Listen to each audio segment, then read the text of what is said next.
Poetry is what I love, and it's what I feel like I'm here on Earth to do.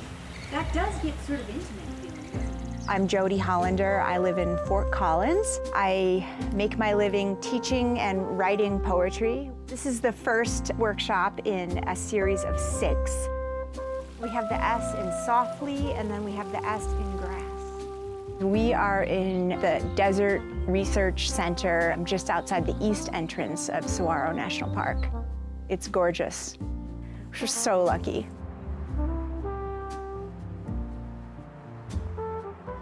People tend to read poems differently than they would read maybe a piece of fiction. The way a poem sounds is really important, and it's one of the things that distinguishes it from a piece of prose. The idea was to try and build a whole series of these poetry workshops for National Poetry Month.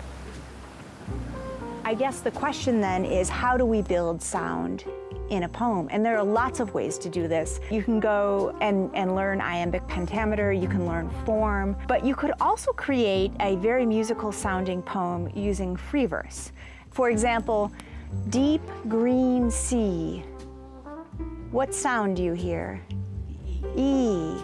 It's lovely, isn't it? If you hear deep green sea, our ears like that.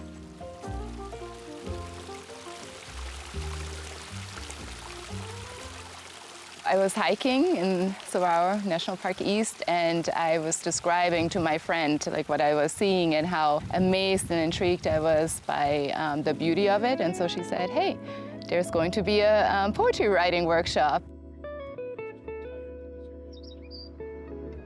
That if I stepped out of my body, I would break into blossom. And there's a micro pause there after the word break, right? And so for a moment we think, wait, is he gonna break apart? If we are having several interpretations of this poem, would you say that the poet is doing his job here?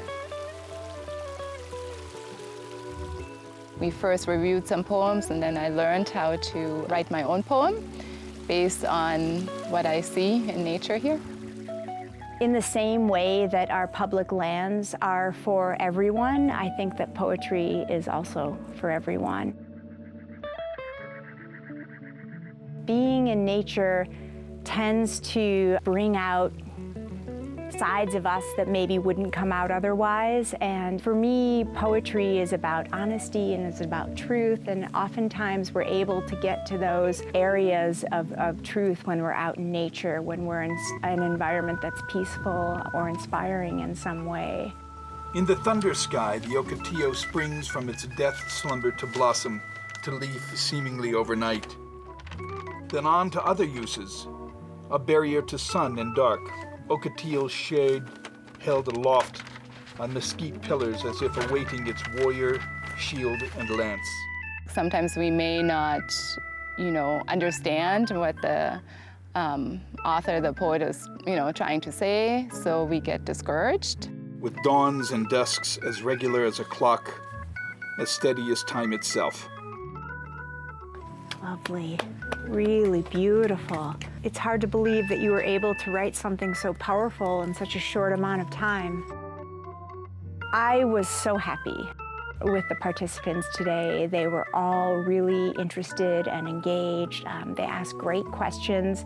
They had some really sharp insights about the poems. And then the original poems that the participants wrote were really incredible. Where would you be today if not where you are now? How did you get here? Who are you? Love it.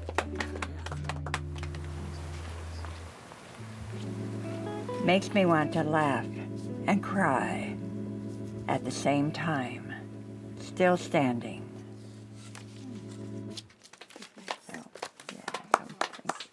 Writing poetry is an opportunity for us to connect with our own humanity and to maybe find a voice inside that we didn't know was there, or maybe we knew it was there but we hadn't really listened to it. I heard it on NPR. We eyed the tall, gray, lifeless sticks with skepticism. A living fence signals our desert path.